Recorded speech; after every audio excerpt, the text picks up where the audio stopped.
Muy buenos días, jóvenes. ¿Cómo están? Mucho frío, ¿no? Bien, hoy día vamos a continuar con el avance. Nos toca la práctica número 10. Esta práctica que se conoce como equilibrio químico. Normalmente en, en laboratorio presencial se hacen dos prácticas, si quieren, o se divide en dos partes esta práctica por, por la falta de datos, si quieren. De una de ellas solamente para su informe del día de hoy vamos a explicar eh, el equilibrio químico homogéneo, ¿ya? Entonces en ese sentido es que vamos a avanzar hoy día y la clase va a ser, si quieren, más liviana que de costumbre, con el mismo ritmo que hemos estado imprimiendo en estas semanas, ¿ya? Entonces está programado su examen previo. Creo que dentro de 2 minutos más van a iniciar, así que por favor recomendarles que tomen sus recaudos y pues tengan cerca su guía y tal vez algún otro texto que les pueda ayudar a resolver más fácilmente. No siempre insistirles de que si tienen algún problema saquen la evidencia para que ustedes puedan reclamar a Carlos, al auxiliar, y que pues no tengan problemas más adelante con sus notas de los exámenes previos y así también de los informes, ¿ya? Entonces, si no tienen alguna consulta, por favor, concéntrense para que ustedes puedan rendir este examen previo.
Bien, muchachos, el tiempo ya se ha cumplido.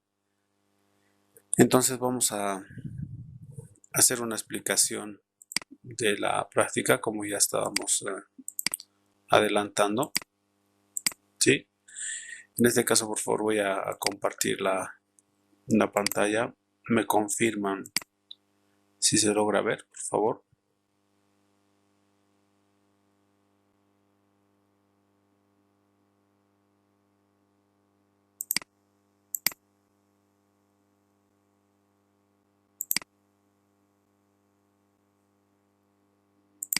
¿Se ve?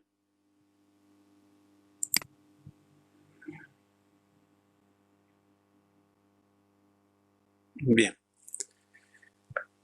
Como les decía, vamos a ver hoy lo que es el equilibrio químico, específicamente dividido en dos partes, que es el equilibrio heterogéneo y el equilibrio homogéneo.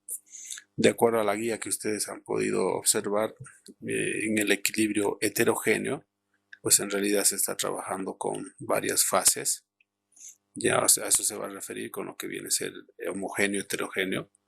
Heterogéneo, que trabajan varias fases. Las especies químicas con las que van a trabajar en la reacción están en distintas fases. En cambio, en el equilibrio homogéneo, asumimos que todas las especies químicas trabajan en la misma fase. Ya, como decíamos, los datos que tenemos son para el equilibrio homogéneo, entonces para su informe hacemos la explicación de este tipo de equilibrio. Recordarán ustedes que en química general, que para establecer el equilibrio químico, básicamente nosotros tenemos que definir eh, qué especies químicas están interviniendo, ¿no? Y entran muchos aspectos fundamentales, como por ejemplo el tipo de reacción, si va a ser una reacción reversible o va a ser una reacción irreversible. ¿Ya? Se asume académicamente que para esta explicación una reacción reversible, donde estas dos especies químicas reaccionantes o reactivos van a producir de forma genérica dos productos totalmente distintos. Pero al mismo tiempo, estos dos productos, como es una reacción reversible, pues van a descomponerse y van a volver a producir lo que antes había al inicio. ¿Ya? Entonces acá hay muchos aspectos básicos para entender el equilibrio químico que nosotros en teoría definimos gracias a la ley de acción de masas, estableciendo primero sus coeficientes estequiométricos o los valores con los cuales redondeamos o balanceamos mejor, balanceamos la reacción química y definimos esa ecuación de la ley de acción de masas, ¿no? Donde en química general nos decían que el equilibrio de concentración, ¿no? Porque normalmente se va a trabajar con ese detalle para no entrar en muchos cálculos, porque también puede ser el equilibrio de presiones parciales, asumiendo, como decíamos, un equilibrio homogéneo. Eso significa que, por dar una idea, todas las especies químicas van a estar en el mismo estado de agregación de la materia. No podemos poner gaseoso o puede ser acuoso, ya, pero el detalle es de que todos estén en el mismo sistema de agregación, ya, para que sea homogéneo. Por dar una idea, si este fuese sólido o este líquido, pues se asume que la cantidad de este sólido es tan grande, su concentración es tan grande que va a pertenecer a la constante, ¿no? Entonces, la ley de acción de masas establece que la concentración de los productos, cada una elevada a su coeficiente estequiométrico, o mejor dicho, la concentración del producto multiplicado por el otro producto elevado a su coeficiente estequiométrico dividido entre el producto de las concentraciones de los reactivos, cada uno elevado a sus coeficientes estequiométricos. De esa manera se obtiene este valor de la constante de equilibrio de concentración, ya que normalmente es constante a una temperatura, ya es constante a una temperatura. Si cambia la temperatura, la constante va a cambiar. Entonces hay varios efectos que pueden modificar este equilibrio químico, ¿no? Entonces este equilibrio químico se da más o menos, y lo que se hace en la práctica, estableciendo en una, si quieren, en una gráfica de concentración versus tiempo, los reactivos que a un inicio van a tener una alta concentración y que estos dos van a ir disminuyendo a medida que vaya sucediendo la reacción, ¿verdad? Y contrariamente, los productos que al principio no van a tener nada, no va a existir nada. ¿Por qué? Porque al inicio no hay todavía productos, ¿no? Al inicio recientemente o recién tenemos los dos reactivos. Entonces, estos van a ir produciéndose de alguna manera. Entonces, esta sería la representación de la concentración de A y de B, y esta sería la concentración de C y de D, ¿ya? La idea es de que cuando, si quieren, se mantengan casi constantes, se establezca un tiempo de equilibrio. Ese tiempo de equilibrio es donde me va a permitir obtener, si quieren, esta constante, que no tendría que variar, pero siempre y cuando sea una temperatura.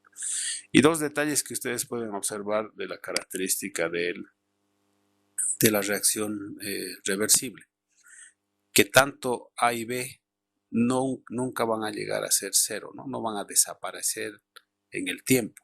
¿Por qué? Porque es una reacción reversible, en algún momento vuelven a aparecer.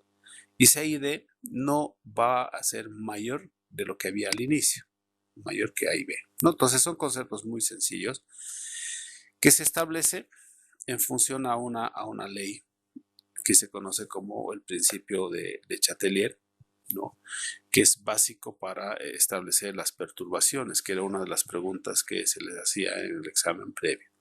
Entonces se establece que aquí puede existir perturbaciones. ¿Qué son perturbaciones? Van a ser cambios externos que van a modificar mi constante. No, hay varios efectos. Uno puede ser la temperatura, como he dicho, otro puede ser la concentración, otro puede ser incluso la presión, ¿ya?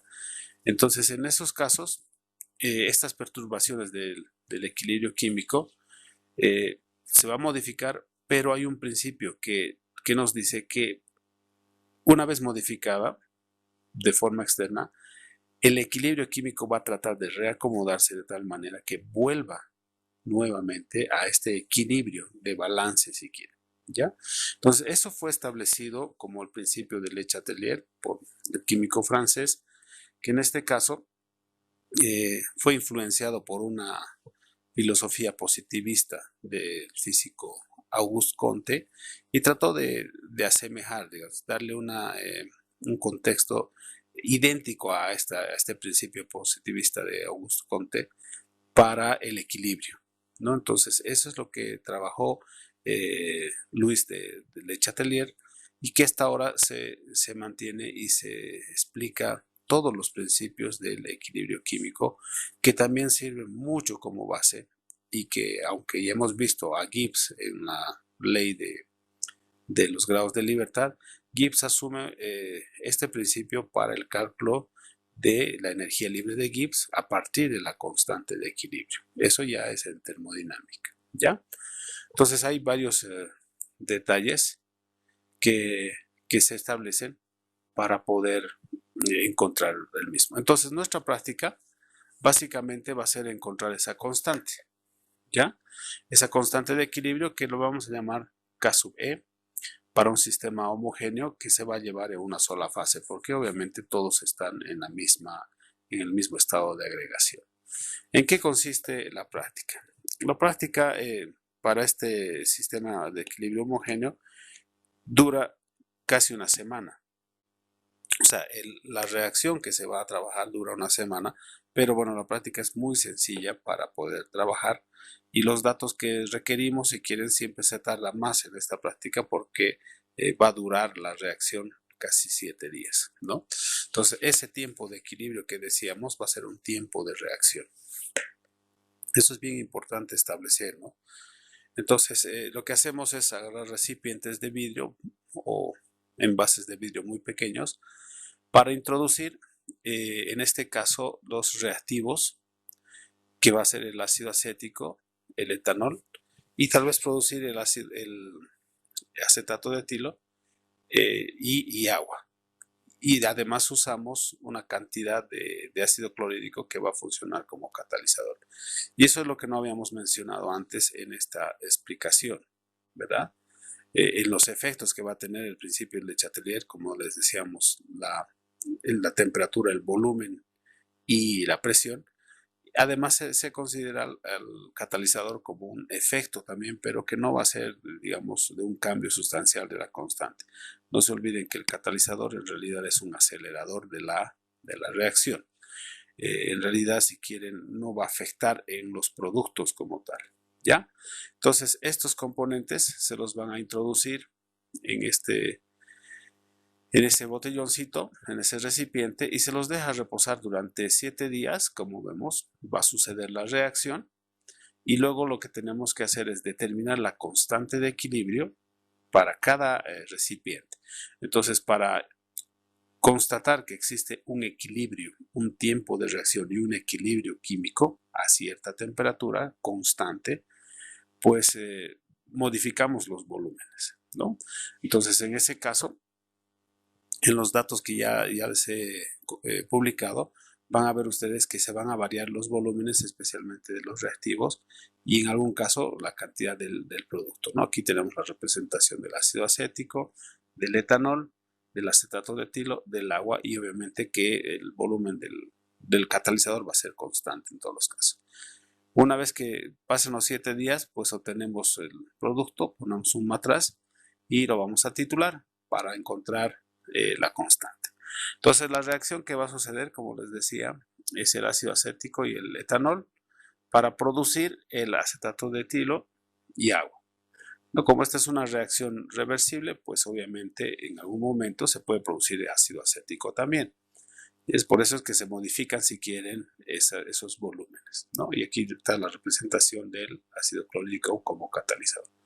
Inicialmente, vamos a calcular las cantidades que tenemos como moles, porque normalmente esto se trabaja con concentración molar, ¿verdad? Por eso es que en el caso de la explicación que hacíamos acá, esta es la representación de la concentración de la molaridad, donde básicamente la constante puede ser adimensional.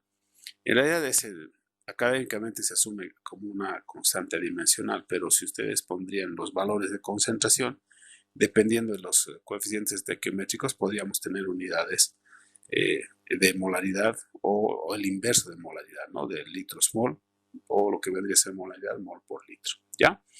Entonces, al inicio tenemos que obtener esto, hacer unos cálculos que son muy sencillos. En realidad, el número de moles vamos a encontrar con masa sobre peso molecular, ¿ya? Y se asume también que al inicio, por ejemplo, no debería haber nada de A o de C y D, pero eso va a cambiar un poquito. Lo que no conocemos, si quieren, es cómo cambia los moles en la reacción. Una vez que sucede la reacción, se establece esto por la ley de acción de masas que les decía, y se define como signo negativo a los reactivos, o sea, la cantidad que no sé cuánto está reaccionando, negativo, y a los productos no se le pone nada, o se podría poner positivo, ¿ya? Porque estos están apareciendo, ¿verdad? Estos están desapareciendo. Entonces, se obtiene la concentración o los moles en el equilibrio. Y los moles en el equilibrio, pues van a ser los moles iniciales, menos en este caso la cantidad que reacciona, Lo mismo para el etanol. Y acá lo mismo, pero más, que vendría a representar porque se está produciendo.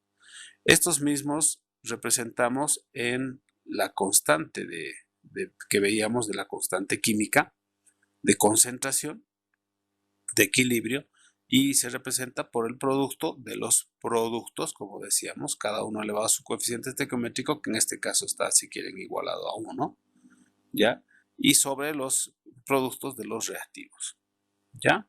Entonces, en este caso, esta representación que está acá, se muestra en este lado, donde los números de moles, que sería el del reactivo, pues van a ser los iniciales menos el que reacciona. No hay donde perderse, ¿verdad? Entonces, como les decía, ¿cómo vamos a obtener estos datos para obtener la constante de equilibrio? Pues dependiendo de los volúmenes que vamos a colocar a cada frasquito. Vamos a trabajar con 5 a 7 frasquitos se trabajan y se van obteniendo los datos simplemente de volúmenes y se titula, ¿no? Titulamos con hidróxido de sodio y usamos indicador fenolftalino. Una vez que titulemos, y normalmente se tiene la concentración del agente que va a titular, en este caso que es el hidróxido de sodio, normalmente se trabaja a 1 molar o puede ser a 0,1 molar o a 2 molar, eso va a variar, ¿no? Entonces, ustedes saben que el indicador sirve para que vire el color y pues en este caso, una vez que vire, medimos el volumen de hidróxido de sodio para determinar los valores, ¿verdad? Y en este caso vamos a hallar la cantidad de los iones hidróneo en ambos casos porque el catalizador va a seguir presente acá y al igual que el ácido acético. ¿Ya? ¿Cómo se calculan los moles entonces para definir mi constante de equilibrio? Como les decía, masa sobre peso molecular. Y la masa pues va a ser básicamente de la ecuación básica que tenemos todos, ¿no? La densidad es masa sobre volumen de forma genérica, entonces la masa va a ser la densidad por el volumen. Eso dividimos entre el peso molecular y obtenemos número de moles, pero podemos multiplicar por la pureza, ya que nos tendrían que dar ese dato de la pureza, ¿ya? Y lo mismo haríamos para el agua. Obviamente para el agua la densidad después vamos a tener que medir la temperatura, vamos a tablas y tenemos su densidad, el volumen que se va a usar en cada uno de los frasquitos. Lo mismo para el ácido acético y para el etanol, ¿verdad? De esa manera obtenemos los moles iniciales.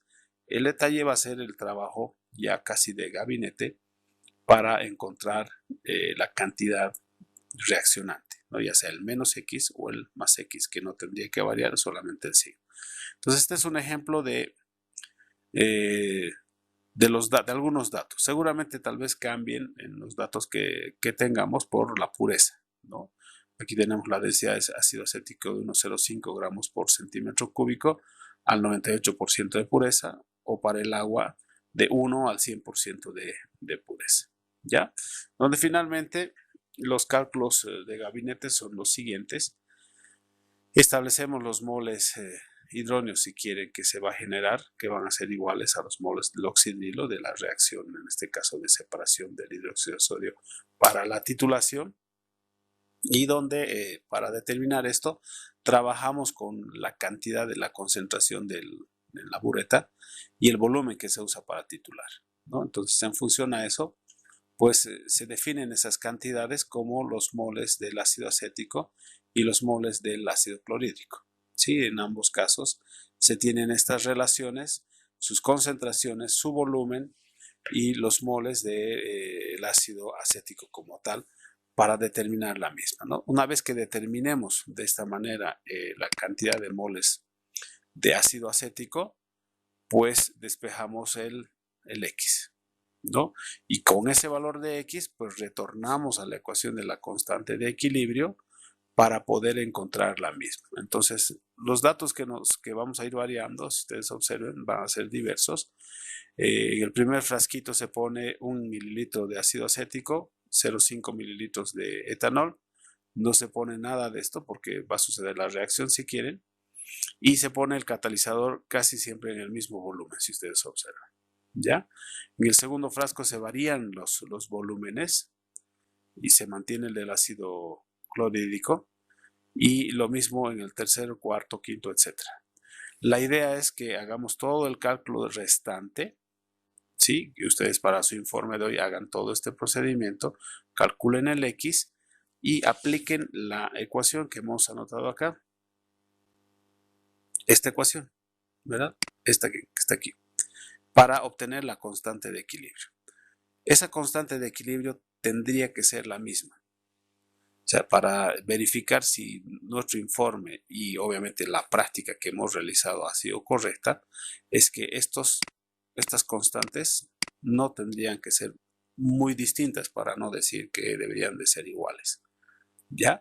Básicamente ese es el trabajo que se hace, que es muy distinto al coeficiente de reparto para equilibrio heterogéneo, que he querido, si quieren, obviar porque no hay los datos que buscábamos, y que obviamente no va a ser muy relevante si es que no tenemos esos datos, ¿ya? Pero en la guía ustedes tienen el procedimiento también para esa práctica, si quieren, que hay que hacer una separación de fases, ¿no? Etcétera. En cambio, para esto es un poco más largo, si quieren, se deja reposar y pues recién se titula en la siguiente clase, que ya es prácticamente en la última práctica, valga la redundancia, de electroquímica. ¿Listo? No es nada más que eso, entonces aquí tienen todos el procedimiento, el cálculo. También estoy publicando un video de respaldo que no tiene tal vez mucho que ver con estos componentes químicos, con estas especies químicas, pero sí tiene una explicación clara de lo que es principio de Atelier y de los efectos que afectan a el equilibrio, que les va a ayudar para su informe y para el cuestionario que ustedes tienen que resolver. No sé si tienen alguna consulta, jóvenes, hasta aquí, para que yo en este instante pues estoy enviando el video, estoy publicando. Ustedes por favor son casi 8 minutos, 10 minutos de video, donde van a poder respaldar un poquito más los datos teóricos, si quieren, y para el cálculo del informe, más que una explicación repetitiva de la práctica como tal. Y así me dan tiempo ustedes a que yo pueda grabar en este instante lo que es esta clase, y tengan esos datos también para poder entregar su informe hasta las 10 de la mañana del día de hoy. ¿Ya? Si no hay preguntas, entonces yo voy a seguir en línea como siempre, pero a veces esto se satura al convertir en la plataforma de YouTube, y a veces me salgo un ratito sin querer porque usa mucho ancho de banda. ¿Ya? Si no hay preguntas, entonces yo me voy a dedicar a eso, y ustedes mientras tanto estén viendo el video y bueno, analicen los datos que también ya se ha publicado. ¿Ya?